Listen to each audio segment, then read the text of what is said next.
आज हम देखेंगे समकोण त्रिभुज की रचना करने से संबंधित उदाहरण जब उसके एक पाद और कर्ण की लंबाइयां दी हुई हो।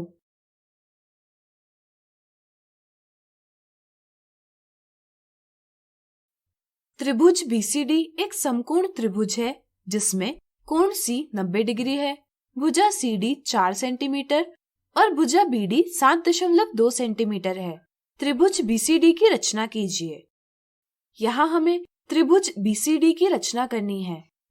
त्रिभुज बीसीडी में कोण C की माप 90 डिग्री है, भुजा CD की लंबाई 4 सेंटीमीटर है और भुजा BD की लंबाई 7.2 सेंटीमीटर है।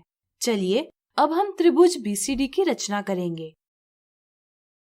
पहला चरण, सबसे पहले हम त्रिभुज बीसीडी की दी हुई मापों के अनुसार त्रिभुज बीसीडी की एक रफ आकृति खींचेंगे। दी हुई मापों को अंकित करेंगे, साथ ही साथ समकोण भी अंकित करेंगे। रफ आकृति से हमें पता चलता है कि त्रिभुज बीसीडी में भुजा CD पाद है और भुजा BD कर्ण यानी हाइपोटेन्यूज है। तो चलिए इस जानकारी से त्रिभुज बीसीडी की रचना करें।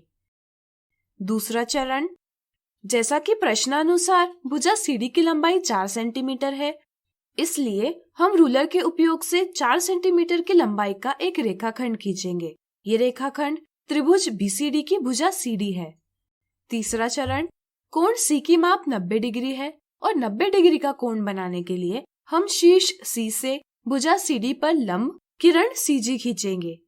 लंब खींचने के लिए हम चांदे का सहारा ले सकते हैं या रूलर और प्रकार का भी सहारा ले सकते हैं। त्रिभुज बीसीडी का शीर्ष B इसी लंब पर कहीं स्थित होना चाहिए। चौथा चरण, हमें यह जानकारी दी है कि भुजा BD की लंबाई 7.2 सेंटीमीटर है, अर्थात शीर्ष D से शीर्ष B 7.2 सेंटीमीटर की दूरी पर है।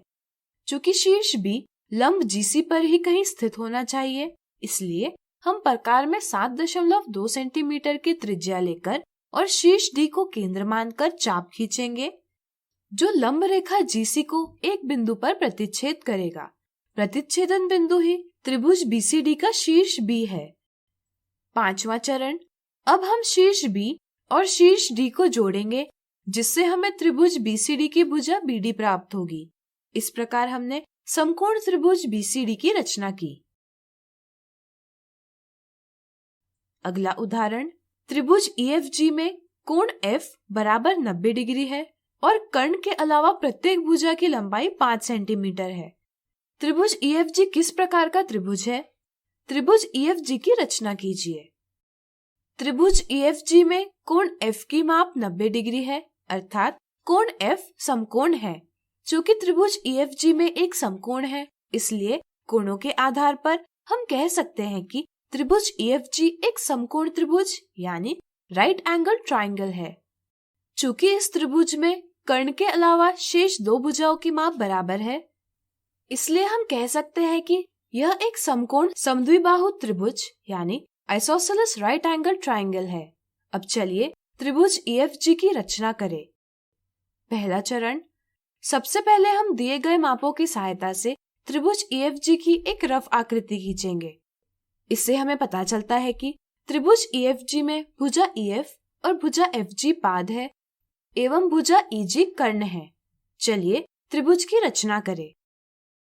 दूसरा चरण, हम रूलर के उपयोग से 5 सेंटीमीटर का रेखाखंड FG खींचेंगे। रेखाखंड FG त्रिभुज EFG की एक भुजा है।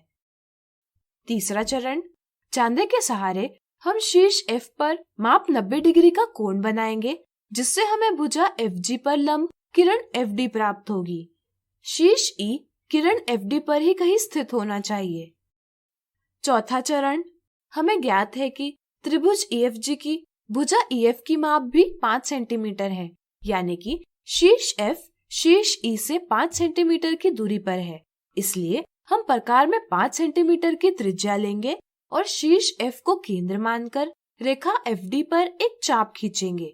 प्रतिच्छेदन बिंदु ही शीर्ष E है। पांचवा चरण, अब हम शीर्ष E और G को जोड़कर त्रिभुज EFG की रचना पूरी कर लेंगे। तो आज हमने देखे समकोण त्रिभुज की रचना करने से संबंधित उदाहरण जब उसके एक पाद और कर्ण की लंबाइयां दी हुई हो।